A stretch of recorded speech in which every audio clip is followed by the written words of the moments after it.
میری سوچوں میں جو سوال ابھرا اس کا آسان جواب یہی تھا کہ اب میں واپس نہیں لوٹوں گا۔ گھنٹہ ڈیڑھ مزید وہیں گزارنے کے بعد میں چڑھائی چڑھنے لگا۔ ایک دو بکریوں کو دیکھ کر میں نے اپنے جانے کی سمت میں تھوڑی سی تبدیلی کرنا ضروری سمجھا تھا۔ میں نہیں چاہتا تھا کہ میرا کسی اور سے ٹکراؤ ہو، مگر مجھے اپنے مقصد میں کامیابی نہیں ہوئی تھی۔ وہ بھی ایک جوان عورت تھی، اس کے ساتھ 10-11 سال کا ایک لڑکا بھی تھا۔ وہ دونوں ایک دم جھاڑیوں کی اوٹ سے نکل کر میرے سامنے آ گئے تھے۔ مجھے دیکھ کر وہ دونوں ٹھٹک کر رکے، مگر میں انہیں مخاطب کیے بغیر آگے بڑھ گیا۔ جھاڑیوں کی آڑ میسر آنے تک میں اپنی پشت پر کسی کی نظروں کو محسوس کرتا رہا۔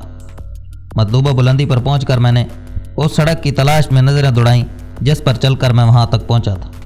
اسی سڑک سے میں اپنی سمت درست رکھ سکتا تھا۔ مجھے وہ سڑک تلاش کرنے میں کوئی دقت نہیں ہوئی تھی۔ میں اسی جانب چل پڑا۔ اب مجھے اترائی کا مرحلہ درپیش تھا۔ میں احتیاط سے چلتے ہوئے جنگل سے باہر نکل آیا۔ سامنے وسیع نالہ تھا، اس کو عبور کر کے میں مطلوبہ سڑک تک پہنچ جاتا۔ اس سڑک کے متوازی میں نے اسی نالے میں چلنا شروع کر دیا۔ مجھ سے رات ہونے کا انتظار بھی نہیں ہو سکا تھا۔ اندھیرا چھاتے ہی میں روڈ پر چڑھ گیا۔ چاند کی 12 تاریخ تھی، اس لیے مجھے روشنی کی کوئی فکر نہیں تھی۔ انڈین پوسٹوں سے چھپتا چھپاتا چڑھائیاں چڑھتا میں طلوع آفتاب سے ذرا پہلے اس جگہ پر پہنچ گیا تھا جہاں آتے وقت میرا انڈین پیٹرول سے واسطہ پڑا تھا۔ اس جگہ سے آگے سفر کرنا مناسب نہیں تھا۔ مجھے مسلسل جاگتے ہوئے 48 گھنٹے ہونے کو تھے۔ تھکن بھی کافی ہو رہی تھی، لیکن جس جگہ میں نے دن بھر چھپ کر رہنا تھا وہ علاقہ انڈین فوجیوں کی گزرگاہ تھا۔ نسبتاً پہاڑ کی جڑ کی طرف ہو کر میں جھاڑیوں کے ایک گھنے جھنڈ میں گھس کر بیٹھ گیا۔ کچھ نہ کھائے ہوئے بھی 36 گھنٹے ہونے والے تھے۔ میں نے تو رمانہ کے پاس موجود کھانا کھانے کے لالچ میں گزشتہ صبح وہاں پہنچتے ہوئے بسکٹ وغیرہ کھانے سے اعتراض برتا تھا۔ بہرحال بھوکا ہونے کا یہ فائدہ ضرور ہوگا کہ نیند مجھ سے دور رہی۔ گو اس میں بھوک کے ساتھ ساتھ سردی کا بھی گہرا عمل دخل تھا۔ وہ میری زندگی کا ایک اذیت بھرا دن تھا۔ تھکن، نیند کی کمی، بے پناہ بھوک اور سب سے بڑھ کر دماغی بے سکونی، جس کی وجہ رمانہ کی یاد تھی۔ وقت چاہے اچھا ہو یا برا گزر جاتا ہے۔ وہ دن بھی گزر گیا۔ رات نے ڈیرے ڈالے، اندھیرا گہرا ہوا اور میں اپنی کمینگاہ سے نکل کر آگے بڑھ گیا۔ میری واپسی اسی راستے پر ہوئی تھی جس پر میں چل کر آیا تھا۔ چند گھرانوں کی آبادی عبور کر کے میں نے نالہ پار کیا۔ اس میں اب پہلے کی نسبت پانی کی مقدار تھوڑی زیادہ تھی، لیکن اتنی زیادہ نہیں تھی کہ مجھے پاؤں گیلے کرنے پڑتے۔ جلدی میں اس جگہ پر پہنچ گیا جہاں بارودی سرنگی قطع موجود تھا۔ اس علاقے کو پار کرنے کا راستہ مجھے معلوم تھا، لیکن اس سے پہلے میں نے پاکستانی سنتری کو آواز دینا ضروری سمجھا، کیونکہ اس خطے میں قدم دھرتے وقت میں نے اس کی نظروں میں آ جانا تھا اور ایک آدمی کو یوں خاموشی سے پوسٹ کی جانب آتا دیکھ کر وہ فائر بھی کھول سکتا تھا۔ السلام علیکم بھیا، میں نے زوردار آواز میں پکارا۔ ایک تیز تار چمکی اور اس کے ساتھ ہی آواز آئی، کون؟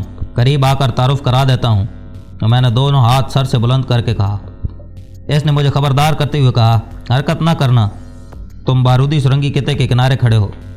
راستہ مجھے معلوم ہے بھائی، بس آپ اپنی گولی ضائع نہ کرنا۔ میں نے قدم آگے بڑھا دیے۔ اس نے ٹارچ بجھا دی۔ چاند کی روشنی ہی اتنی تیز تھی کہ ٹارچ جلانے کی کوئی خاص ضرورت نہیں تھی۔ بارودی سرنگی قطعہ پار کر کے میں اس کی جانب بڑھ گیا۔ میں اس سے 10 گز دور تھا کہ اس نے مجھے رکنے کو کہا۔ اس کے ساتھ ہی اس نے ٹارچ کی روشنی میرے چہرے پر ڈالی۔ ارے آپ! اس کے منہ سے تاہیر آمیز آواز برآمد ہوئی۔ آ جائیں۔ ٹارچ بجھا کر وہ خود بھی میری جانب بڑھا۔ کریم کون ہے یہ؟ مورچے کی طرف سے ایک بھاری آواز سنائی دی۔ یقیناً وہاں ایک اور آدمی موجود تھا۔ استاد جی، یہ وہی ہے جسے ہم شہید سمجھے ہوئے تھے۔ کریم قریب آ کر مجھ سے لپٹ گیا۔ اس کا استاد بھی مورچے سے باہر آ گیا۔ کیا حال ہے بھائی جان؟ کریم کے بعد اس نے بھی مجھ سے معانقہ کرتے ہوئے پوچھا۔ اللہ پاک کا کرم ہے جی، میں اطمینان بھرے انداز میں مسکرایا۔ اس نے اسی وقت فیلڈ ٹیلی فون پر پوسٹ کے سینئر تک میری واپسی کی خبر پہنچائی۔ اگلے 5 منٹ میں پوسٹ کا سینئر وہیں تھا۔ وہ میجر مزمل تھا۔ جس دن میں گیا تھا اس دن بھی وہ اسی پوسٹ پر موجود تھا۔ استاد نے ایڑیاں جوڑ کر اسے سیلوٹ کیا۔ میں نے بھی اپنی ایڑیاں جوڑ لی تھیں۔ ذیشان، صحیح نام لیا نا؟ میجر صاحب نے آگے بڑھ کر مجھے چھاتی سے لگایا۔ اس کے چہرے سے حویدہ خوشی کے اثرات مجھے یہ باور کرانے کے لیے کافی تھے کہ پاک آرمی ایک خاندان کی مانند ہے اور کسی ایک کی کامیابی کو تمام اپنی کامیابی سمجھتے ہیں۔ اس میں آفیسرز اور نچلے رینک کی کوئی تخصیص نہیں ہے۔ جی سر، میرا نام ذیشان ہی ہے۔ یار ہم تو اس دن ڈر ہی گئے تھے۔ میرے کندھے پر بے تکلفانہ انداز میں ہاتھ رکھ کر وہ مجھے پوسٹ کی سمت لے جانے لگا۔ ویسے ہوا کیا تھا؟ لمبی کہانی ہے سر، اور مجھے مسلسل جاگتے ہوئے 60 گھنٹے ہونے والے ہیں۔ میرا خیال ہے سونے سے پہلے آپ کھانا کھانا ضرور پسند کریں گے۔ جی سر، میں نے اس بات میں سر ہلا دیا۔ اس نے ایک حوالدار کو بلا کر میرے لیے تازہ کھانا تیار کرنے کا حکم دیا اور ساتھ میرے سونے کے لیے جگہ تیار کرنے کا بھی بتا دیا۔ حوالدار مجھے ساتھ لے کر اپنے بنکر میں آ گیا۔ برفانی علاقوں میں 10 پیک سالن ملتا ہے۔ کوک نے اٹھ کر فوری طور پر میرے لیے چکن کا سالن گرم کیا اور جلدی روٹیاں بنا کر میرے سامنے رکھ دیں۔ تھوڑی دیر بعد خوب سیر ہو کر کھانا کھا کر میں سنو کے سلیپنگ بیگ میں گم ہو گیا تھا۔ خوابوں کی دنیا میں روما میرا انتظار کر رہی تھی۔ یونٹ واپسی پر کمانڈنگ آفیسر نے مجھے خصوصی شاباش دی۔ میرے مشن میں کامیاب ہونے کی خبر وہ ٹی وی پر دیکھ چکا تھا۔ ویسے 900 میٹر کے فاصلے سے ماتھے میں گولی مارنا اچھی کارکردگی ہے۔ کمانڈنگ آفیسر کے چہرے پر مجھے خوشی چھلکتی دکھائی دی۔ شکریہ سر، وہ ہنسا۔ اب یقیناً مہینہ چھٹی مانگو گے؟ نہیں سر، میں نے نفی میں سر ہلایا، 10 دن کافی ہیں۔ ہاں۔ اس نے خوش دلی سے کہکا لگایا، تمہارا کمپنی آفیسر مہینہ چھٹی کی اجازت لے چکا ہے برخوردار؟ پھر تو مجبوری ہے سر، میں نے 10 دن پر اصرار کرنا مناسب نہیں سمجھا تھا۔ یوں بھی فوجی آدمی کے لیے چھٹی کا حصول سب سے بڑی خوشخبری ہوتی ہے، اور سینئر کی جانب سے آفر کی ہوئی چھٹی کو ٹھوکر مارنے کا مطلب خود کو خواہ مخواہ فضول سوالوں کے حوالے کرنا تھا، اور میں نہیں چاہتا تھا کہ میری ذات زیر بحث لائی جائے۔ البتہ کلرک کے پاس میں باضابطہ طور پر طلاق نامہ جمع کروا چکا تھا، کیونکہ ایسا نہ کرنے کی صورت میں کسی بھی حادثے کا شکار ہونے کے بعد میرے لواحقین کو ملنے والی ساری رقم ماہین کے پاس چلی جاتی۔ ہر فوجی کی قانونی وارث اس کی بیوی ہوتی ہے۔ کوشش کرو اسی مہینے میں نئی دلہن ڈھونڈ لو، اس نے معنی خیز انداز میں کہا۔ یقیناً میرا طلاق نامہ اس کے سامنے بھی پیش ہوا تھا اور اسے معلوم تھا کہ میں بیوی کو طلاق دے چکا ہوں، لیکن اس بارے اس نے کچھ پوچھنے کی ضرورت محسوس نہیں کی تھی۔ پہلے والی سے مشکل سے جان چھڑائی ہے سر، میں نے مزاحی انداز میں کہا۔ صحیح کہا، اس نے اس بات میں سر ہلاتے ہوئے مجھے جانے کا اشارہ کیا اور میں سلیوٹ کر کے وہاں سے باہر نکل آیا۔ 2 دن گھر گزار کر میں تیسرے دن ابو جان سے اجازت لے کر استاد عمر دراز کو ملنے چل پڑا۔ مجھے دیکھ کر استاد عمر دراز خوش ہو گئے تھے۔ میں نے انہیں آخری مشن کی تفصیلات وغیرہ بتلائیں۔ وہ مجھ سے ہدف کا فاصلہ، ہوا کی رفتار، سورج کی سمت اور اس کی دوسری تفصیلات بڑی باریک بینی سے معلوم کرنے لگے۔ یقیناً انہیں سنائپنگ کا جنون تھا اور اس طرح کی کارروائی سے وہ بہت لطف اندوز ہوتے تھے۔ ذیشان بیٹا، بلا شبہ تمہارا نشانہ اب مجھ سے بہتر ہو گیا ہے۔ میری بات کے اختتام پر انہوں نے تعریفی لہجے میں کہا۔ میں طنزیہ انداز میں ہنسا۔ یہ خوش فہمی تو کبھی کبھی مجھے بھی ہو جاتی ہے، یہ حقیقت ہے بیٹا۔ اس نے آگے بڑھ کر میری پیٹھ تھپکی۔ 60-70 سال کے بوڑھے سے مقابلہ کرنا بھی تو زیادتی ہے نا سر، میں اپنی جوانی کی بات کر رہا ہوں میاں، میں نے منہ بناتے ہوئے کہا۔ یہ مبالغہ آرائی کچھ کم نہیں ہو سکتی؟ اس میں مبالغہ آرائی کہاں سے آ گئی؟ اس نے حیرانی سے پوچھا۔ ویسے میں چکن کی بجائے مونگ کی دال کھانا پسند کروں گا، میں نے موضوع تبدیل کرنا مناسب سمجھا تھا، اور میری بات پر استاد عمر دراز شفقت بھرے انداز میں مسکرا پڑے تھے۔ اگلے 2-3 دن میں نے انہی کے ساتھ پشتو سیکھتے گزارے۔ اس کے علاوہ ہم نشانہ بازی اور مختلف سنائپر رائفلز کے بارے میں بھی گفتگو کرتے رہتے۔ جدید رائفل کے بارے میں میرا علم کافی وسیع تھا۔ استاد عمر دراز ان رائفلز کے بارے میں جاننے میں بہت دلچسپی رکھتے تھے۔ وہاں سے واپسی پر پھر وہی خوابگاہ اور تلخ یادیں۔ اب تو ماہین مجھے بھول ہی چکی تھی، اس کی جگہ لینے کے لیے روما موجود تھی نا۔ وہ بھولی بھالی کشمیری چرواہن مجھے بہت اچھی لگنے لگی تھی، لیکن اس نے میرے ساتھ بہت غلط سلوک کیا تھا۔ اگر اس نے پہلی ملاقات میں اپنی شادی شدہ ہونے کی بات بتا دی ہوتی تو میں کبھی بھی اسے دل میں جگہ نہ دیتا، لیکن اس نے مجھے دھوکہ دیا، اور وہ راز کھولا بھی تو اس وقت جب میں اس سے شادی کرنے کا طے کر چکا تھا۔ اس کے آخری الفاظ ہر وقت میرے کانوں میں گونجتے رہتے، اجنبی میں مر جاؤں گی، یوں خفا ہو کر نہ جاؤ، لوٹ آنے کا وعدہ کر کے جاؤ، میں اس سے طلاق لے لوں گی۔ طلاق لے لوں گی، میں نے طنزیہ انداز میں ہنکارا بھرا۔ طلاق لینا تھی تو شادی کیوں کی تھی؟ وہ سس کی، کیونکہ پہلے مجھے تم نہیں ملے تھے نا۔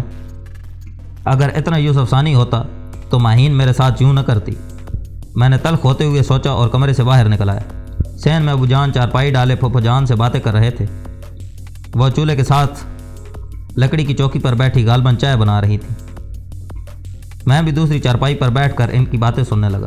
کوئی نئی تازی سناؤ برخودار۔ میرے بیٹھتے ہی ابو جان میری طرف متوجہ ہو گئے۔ میرے پاس تو وہی گھسی پیٹی فوجی باتیں ہی ہوں گی۔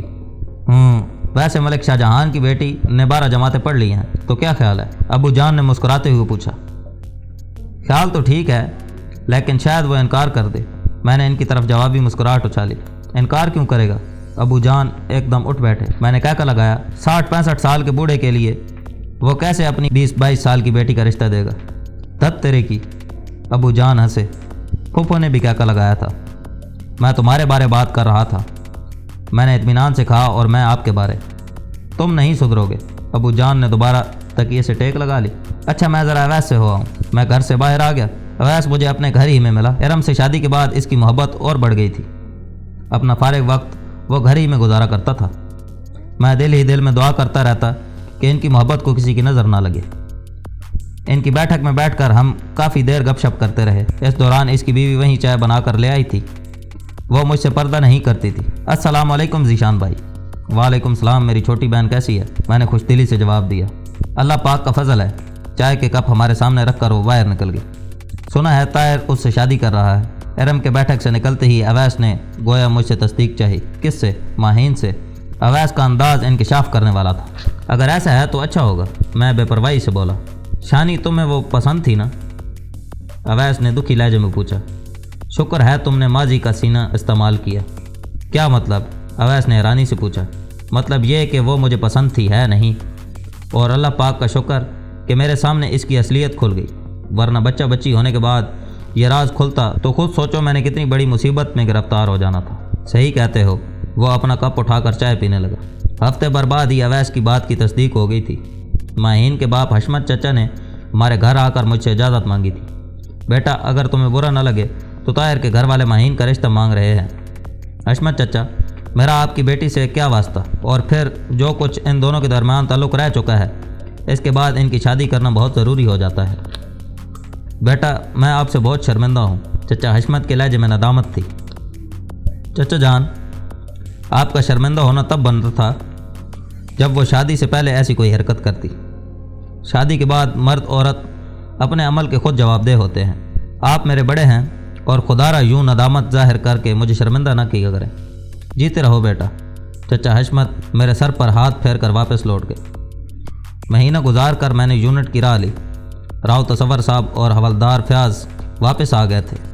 وہ دونوں وزیرستان میں بطور انسٹرکٹر گئے تھے۔ البتہ سردار خان، اسد خٹک وغیرہ جو سنائپنگ کے لیے گئے تھے، ان کی واپسی کا کوئی پتہ نہیں تھا۔ مجھے چھٹی سے واپس آئے ہفتہ ہونے کو تھا کہ ایک دم شام کے وقت مجھے حکم ملا کہ صبح میں نے پشتو زبان سیکھنے کی کلاس میں شامل ہونا ہے۔ مجھے حیرانی تو کافی ہوئی، مگر فوج کی زندگی میں اس سے بھی کئی گنا عجیب احکام ملتے رہتے ہیں۔ اگلے دن کلاس شروع ہونا تھی اور حیرانی کی بات یہ تھی کہ پڑھانے والے 2 تھے اور پڑھنے والا میں اکیلا۔ مجھے پڑھانے کے لیے اپنی یونٹ ہی کے 2 پٹھانوں کا انتخاب ہوا تھا۔ کلاس کیا تھی؟ بس پشتو زبان کا سیکھنا تھا، جو میں پہلے ہی تھوڑی بہت جانتا تھا۔ سارا دن ہم پشتو میں گپیں کرتے رہے۔ اس دوران مجھے جس الفاظ کی سمجھ نہ آتی میں ان دونوں سے پوچھ لیتا۔ یوں بھی مجھے پشتو کی گرامر نہیں سیکھنا تھی۔ اسی دن رات کو 8 بجے مجھے unit second in command major Waseem کے دفتر حاضر ہونے کا حکم ملا۔ اس کے اردلی کو کہہ کر میں نے اندر جانے کی اجازت مانگی۔ وہ میرا ہی منتظر تھا۔ آؤ ذیشان بیٹھو۔ اس نے سامنے پڑی کرسی کی جانب اشارہ کیا۔ میں مؤدبانہ انداز میں کرسی پر بیٹھ گیا۔ آج پشتو زبان کی کلاس اٹینڈ کی تھی؟ اپنے گھومنے والی کرسی سے ٹیک لگا کر اس نے تحمید باندھی۔ جی سر۔ یہ بھی جانتے ہوگے کہ تمہارے کچھ ساتھی وزیرستان میں پاک آرمی کے مختلف قافلوں کے ساتھ چل رہے ہیں؟ جی سر، میں نے لگا بندہ جواب دہرایا۔ تازہ ترین اطلاعات کے مطابق وہ اپنے کام کو کچھ بہتر طریقے سے انجام نہیں دے پا رہے، اور وجہ کا مجھے پتہ ہے۔ یقیناً گاڑی میں بیٹھ کر دشمن کے پہلے سے چھپے ہوئے سنائپرز کا مقابلہ کرنا اتنا آسان نہیں ہوتا، اور یہ بات ہائی کمانڈ کی نظر سے بھی اوجھل نہیں ہے۔ تم جانتے ہوگے کہ وزیرستان میں اپنی فوج قلعہ بند ہے۔ حرکت کرتے وقت یا کسی علاقے کی تلاشی لینے کے علاوہ کسی کو کیمپ سے باہر رہنے کی اجازت نہیں ہوتی، جبکہ دہشت گرد اطمینان سے دندناتے پھر رہے ہیں۔ ان کا مقابلہ کرنے کے لیے ہمارے سنائپرز کو بھی کیمپ سے باہر جانا ہوگا۔ طالبان کے کئی دھڑے ہیں، لیکن انہیں ہم بنیادی طور پر 2 بڑے گروپوں میں بانٹ سکتے ہیں۔ پہلا گروپ اصل طالبان یا مجاہد ہیں، اور وہ امریکہ کے خلاف افغانستان میں برسرکار ہیں۔ دوسرا گروپ جو کئی گروپوں کا مجموعہ ہے، اس میں مقامی لوگ ہیں جو ایجنسیوں سے پیسے لے کر پاک آرمی پر حملے کرتے ہیں۔ باہر کی کئی ایجنسیاں جیسے را، موساد، فریمیس اور KGB وغیرہ کے تربیت یافتہ دہشت گرد ہیں۔